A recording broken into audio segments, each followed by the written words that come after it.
Please give an energetic and warm welcome to Prabhu Goranga Das ji.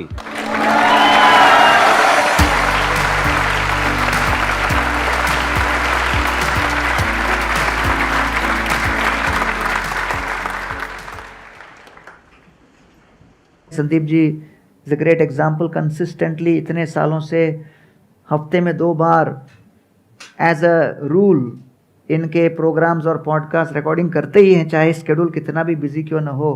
So it's a great example of someone who is very very disciplined, because without habits, without resilience and without focus you can practically achieve anything in life.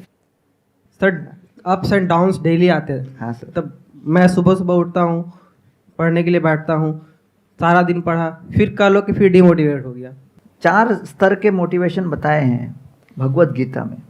सबसे lowest level है भय से, मतलब ये नहीं किया तो क्या होगा. उसके ऊपर आता है इंस्पिरेशन, मोटिवेशन बाय डिज़ायर, इच्छा से कि हम कुछ ऐसा करें, ये करें, वो करें, उनको हराएं. तो वो जो है एक नेक्स्ट लेवल पे एक कॉम्पिटिटिव स्पिरिट के हिसाब से वो चलता है. इसे गीता में रजोगुण से प्रेरित कहते हैं. And comparison is the thief of Joy. तो इससे व्यक्ति स्वयं क्या कर सकता है, उसके खुद के टैलेंट, उससे वो दूर रहता है, क्योंकि केवल वो यहाँ वहाँ देखते हुए he is just driven by a certain desire. It doesn't consider whether it's practical और रियल और नॉट. तो ये एक दूसरे लेवल की प्रेरणा है, मोटिवेशन है. तीसरे लेवल पे जो गीता हमें ले चलती है वो है सत्वगुण से प्रेरित. उसको कहते हैं कर्तव्य परायणता, motivation by sense of duty. हम ये करें क्यों? क्योंकि ये हमारा कर्तव्य है. यहाँ से एक संतोष की अनुभूति होने आरंभ होती है. Satisfaction begins when you are motivated by sense of duty. फिर उसके आगे सबसे ऊंचा, जिसमें बहुत ग्रंथों में जिसका वर्णन है, वो है motivation by sense of love, प्रेम. अर्थात in every relationship there is scarcity, impediment, discomfort, unhappiness. Still when relationship continues it is called love. निस्वार्थ सेवा भाव को कहते हैं प्रेम. तो इस तरह से ये 4 स्तर पर हैं, और हम जिस स्तर पर भी हों उस स्तर से अगले स्तर पर उठने के लिए जब पॉजिटिव लोगों के साथ जो इस प्रकार की धारणा अपने जीवन में अपनाते हों, संग के माध्यम से ये मोटिवेशन में प्रोग्रेस होता है. It is through association that you rise up the motivation ladder. तो इसलिए बहुत महत्वपूर्ण है कि संदीप जी सेल्फ मोटिवेशन वाली बात बताते हैं, और इसे कई हजारों लोग और सुनते हैं. इससे मानसिक रूप से सकारात्मक एक दृष्टिकोण उत्पन्न होता है. जो अभी प्रभु जी ने कहा, मैं उसी बात में थोड़ा सा और ऐड करता हूँ. ऐसा नहीं है कि आपको इन चारों में से किसी एक को ही चूज करना होगा. डिपेंडिंग अपॉन कि सिचुएशन क्या है, अलग अलग मोटिवेशन आपके ऊपर काम कर सकता है. जैसे कभी कोई फियर आपके ऊपर हावी हो रहा है, तो उस फियर को आप यूज कर सकते हो मोटिवेट होने के लिए, अपने काम को करने के लिए. फॉर एग्जाम्पल, आपने देखा अपनी फैमिली में कि पैसे की वजह से क्या दिक्कत हो रही है, अपने पेरेंट्स का इलाज कराने के पैसे नहीं है, तो डर लगा ना कि कल को अगर और प्रॉब्लम बढ़ गई तो पैसा कहां से लाएंगे. तो देयर इज फियर. तो उस फियर को यूज करो अपना काम करने के लिए, क्योंकि अगर कुछ नहीं किया तो ये सिचुएशन बद से बदतर होती चली जाएगी. तो खुद की पर्सनालिटी को समझना पड़ेगा, ऑब्जर्व करना पड़ेगा कि मेरे लिए एक्चुअल में लाइफ में सबसे ज्यादा मुझे मोटिवेशन कहां से मिलता है. या जब भी आपने कभी तो अच्छा लाइफ में परफॉर्म किया होगा किसी ना किसी चीज में, तो जब किया तो उसके पीछे क्या मोटिवेशन था वो देखो, बजाय हमसे पूछने के या किसी और से पूछने के. अपनी लाइफ को ऑब्जर्व करो तो आपको समझ आ जाएगा, अच्छा मेरी जो पीक परफॉर्मेंस थी वो इस वजह से निकल करके आई थी, मतलब इस तरह का मोटिवेशन मेरे ऊपर बहुत काम करता है. तो इंटेलिजेंटली आप मूव कर सकते हो लाइफ में. नहीं तो अगर आप किसी की बात सुन करके मोटिवेट होने की कोशिश करोगे तो फंस जाओगे. क्योंकि प्रॉब्लम क्या है कि आज प्रभु जी हैं, वो कुछ और बात करेंगे, मैं कुछ और बात करूंगा, कोई और है वो कुछ और बात करेंगे, तो किसकी सुनोगे? और आपके अंदर कुछ और ही चल रहा होगा. तो look at what is going on in you. जरूरी नहीं है जिस तरह से आप मोटिवेट होते हो उसी तरह से मैं होता हूं, और जिस तरह से मैं होता हूं उस तरह से आप होने की कोशिश करोगे, आपको मजा ही नहीं आएगा. मैं आपको कहूंगा आओ यहाँ पे आके फ्री में सेशंस करो, आप सुबह उठ ही नहीं पाओगे. बट आपको कहता हूं आओ सेशंस करो, 1 लाख रुपए मिलेगा. उठना क्या, आप सोओगे नहीं. नींद उड़ जाएगी, राइट? तो अलग अलग लोगों पे अलग अलग मोटिवेशन काम आएगा। बहुत अच्छा पॉइंट इन्होंने अभी जो बताया कि मेरा भी अनुभव था लेवल वाला। एक कॉलेज में मैंने ऐसे लेक्चर दिया, नया कॉलेज था। लेक्चर देने के बाद मैंने कहा एनी क्वेश्चंस, तो एक स्टूडेंट ने हाथ उठाया, बोला क्वेश्चन था मेरा लेकिन अब मेरा क्वेश्चन आंसर हो गया। अच्छा, मैंने कहा यार ऐसी क्या बात कर दी मैंने कि क्वेश्चन आंसर हो गया। मैंने क्वेश्चन था क्या? बोला नहीं नहीं हो गया। मैंने कहा अरे बताओ तो, जिज्ञासा और बढ़ रही है। बोला मेरा एक ही क्वेश्चन था कि आपका लेक्चर कब खत्म होने वाला है।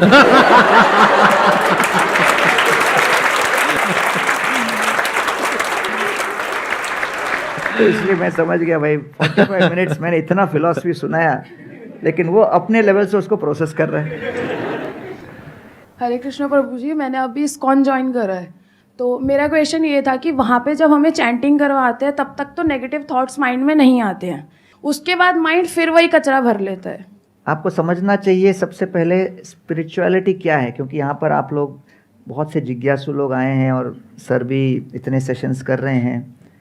तो व्हाट एग्जैक्टली स्पिरिचुअलिटी, क्योंकि आज भारत में देखा जाए कई बार, जैसे मैं लेक्चर दे रहा था MIT बॉस्टन में, तो लेक्चर के बाद एक प्रोफेसर आके मेरे को बोलता है, अरे आप बताया आप IIT से हो लेकिन गीता के ऊपर आप लेक्चर दे रहे हो, समझ में नहीं आता आप क्या हो, इंजीनियर हो, डॉक्टर हो, क्या हो? मैंने कहा सर आई एम वैदिक साइकेट्रिस्ट, अर्थात हम मन की चिकित्सा का कार्य करते हैं, तो हम भी हेल्थ केयर में हैं।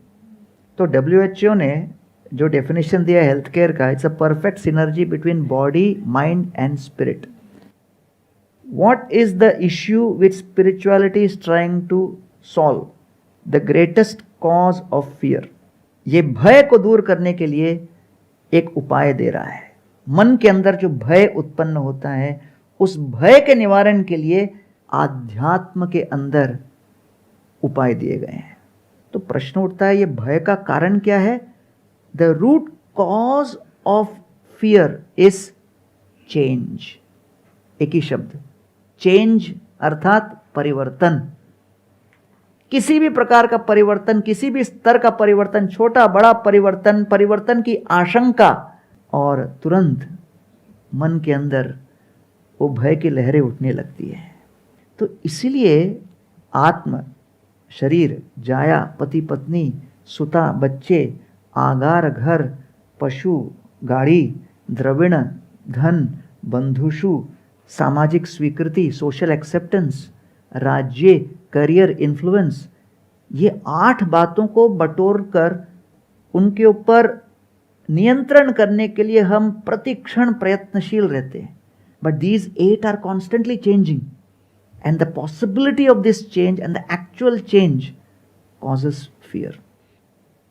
तो इसलिए ये जो परिवर्तन है, इससे बचने के लिए, परिवर्तन तो होगा लेकिन ये परिवर्तन होते हुए भी इसके एक ऊपर स्तर पे आकर परिस्थितियों को देखने के लिए, जैसे फ्लाइट से अगर ऊपर चलते हैं दिल्ली के, तो ऊपर से जब देखते हैं तो फिर हम नीचे के हर प्रकार के अशांति से ऊपर उठते हैं। तो जैसे एक मैं जब ज्वाइन हुआ मंदिर में, तो मुझे किचन में भेजा गया सेवा करने, तो मैं किचन में ज्वाइन हो गया। तो 1-2 हफ्ते के बाद एक और व्यक्ति को भेजा गया नया नया, वो भी ब्रह्मचारी ज्वाइन हुआ, तो उसको भी बोला किचन में करो सेवा। तो मैंने उसको चपाती बनाने लगा दिया। 1 हफ्ते के बाद मेरे पास आके बोलता है, मैं इतना बड़ा स्पीकर हूँ, मैं यहाँ पर आया था सनातन धर्म का प्रचार करने, चपाती बनाने नहीं। तो मैंने कहा यार मुझे क्यों बोल रहे हो, मैं भी वही कर रहा हूँ। आप और मैं चर्चा करके क्या होगा। फिर 3 दिन बाद फिर कंप्लेंट किया, मैं कथा करने आया, चपाती बनाने नहीं, आप लोग मेरे टैलेंट को नहीं पहचान रहे हो। फिर 1 महीने बाद आकर बोरिया बिस्तर आके बोलता है मैं लेके जा रहा हूँ, सब घर जा रहा हूँ। मैंने कहा जा रहे हो क्यों? क्योंकि आप लोग मेरे टैलेंट को नहीं पहचाने, मैं यहाँ पर स्पीकर बनने आया, चपाती बनाने नहीं। चला गया। बहुत मैंने उससे निवेदन किया कि भाई थोड़ा रुको, धीरज रखो, चला गया। 10 साल बाद मैं कोई प्रोग्राम में गया था, मुझे भागा भागा आके मिला, बोलता है मंदिर छोड़ के जाने के बाद शादी किया, शादी के बाद पत्नी को बैक पेन हो गया, घर पे रोज चपाती मैं ही बनाता हूं।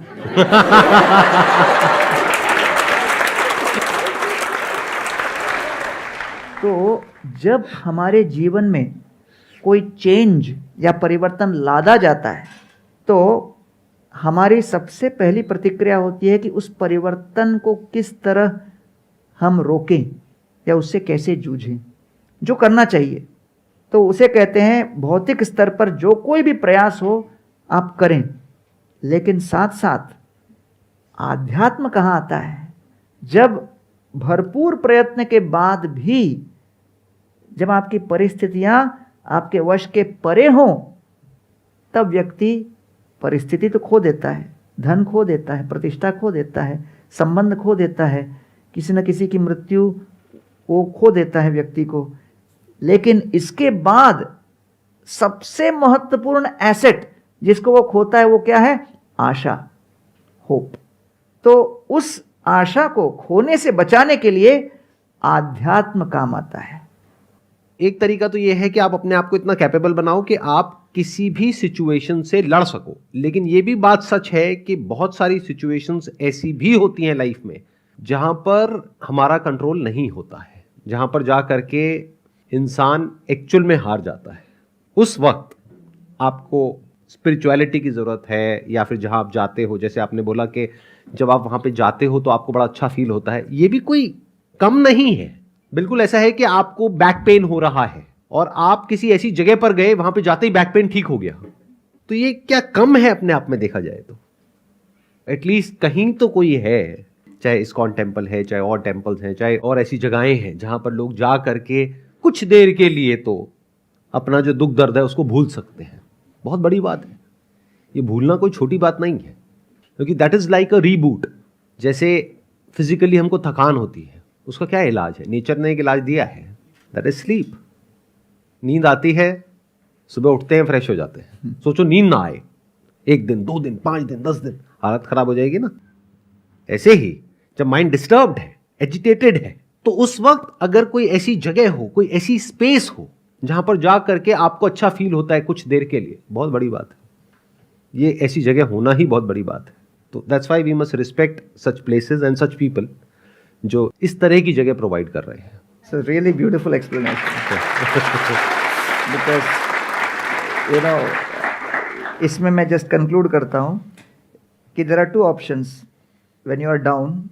Either you take a pill or you change your perspective. So pill versus perspective. तो गीता में जो है पर्सपेक्टिव बदलने वाली बात बताई है।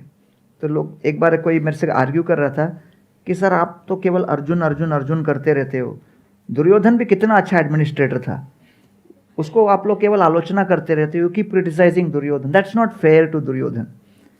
मैंने कहा आप घर पे अपने बेटे का नाम दुर्योधन रखोगे? वो कहते नहीं। पोते का रखोगे? बोले नहीं। क्यों? तो सोच के बोलता है कुछ तो गड़बड़ था उसमें। तो in terms of competence, Duryodhana और Pandava they were competent administrators, लेकिन यहाँ समस्या आ रही है चरित्र की। तो इसलिए जो मोटिवेशन के साथ दुर्योधन था, दुर्योधन का अर्थ क्या है? One who is always fighting for the wrong cause. Duryodhana गलत कार्य के लिए जो हमेशा प्रेरित रहे। And what was his cause? Preserve my ego. तो इसलिए जो ये बताया है बहुत ही इंपॉर्टेंट है कि हर परिस्थिति में अपने दृष्टिकोण को बदलने का प्रयास करें। और sir, I must congratulate you for spending and dedicating so much of energy इतने सालों से, जिससे कि you can actually bring some hope and positivity in people's lives, and I must congratulate you for Thank you what so you much, have been sir. doing. Thank you so much. मेरा question था, जो failure और success के बीच में contradiction होता है ना sir, उसमें हमें हमेशा फेस करने को मिलता है। जो जर्नी होती है ना, उसमें पेनफुलनेस फील होता है, तो उससे जो हमारी सक्सेस का रेट है ना वो बहुत कम हो जाता है। तो स्पिरिचुअल वे में उसको कैसे डील किया जाए? How can deal with it with the spiritual way? Gita में स्ट्रेस की परिभाषा दी गई है। What is stress and anxiety? The gap between expectation and reality. अपेक्षा और वास्तविकता के बीच जो अंतर है, उससे तनाव पैदा होता है। तो जन्माष्टमी तो सब मनाते हैं और मंदिरों में जाकर बहुत उत्सव मनाते हैं, खुशियों का दिन है, लेकिन उस दिन लोग गौर नहीं करते कि वसुदेव और देवकी के 8वां पुत्र कृष्ण के पहले 6 पुत्र कंस ने अपने हाथ से उनकी हत्या की। तो एक पुत्र का निधन कितना दुख से भरा होता है। तो सोचिए 6 पुत्रों के निधन को उन्होंने सहन किया। तो वसुदेव का नाम दिया गया है भागवत में ततश्च शौरी भगवत प्रचोदित, अर्थात शौरी शब्द प्रयोग किया गया है। शौरी मीन्स शूरवीर, शौर्य प्रदर्शन जिन्होंने किया, वन हु इज ब्रेव। तो प्रश्न उठता है कि वसुदेव जी के तो ट्रैक रिकॉर्ड में कभी किसी सेना के साथ किसी को पराजित करने का इतिहास ही नहीं, तो कौन सा शौर्य प्रदर्शन किया?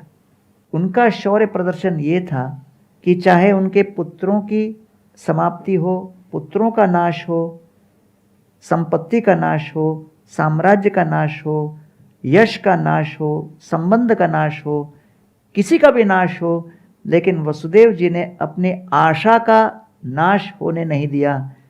जो आशावादी है वो वास्तव में शौर्य प्रदर्शन करने वाला व्यक्ति है, ये भागवत बताता है।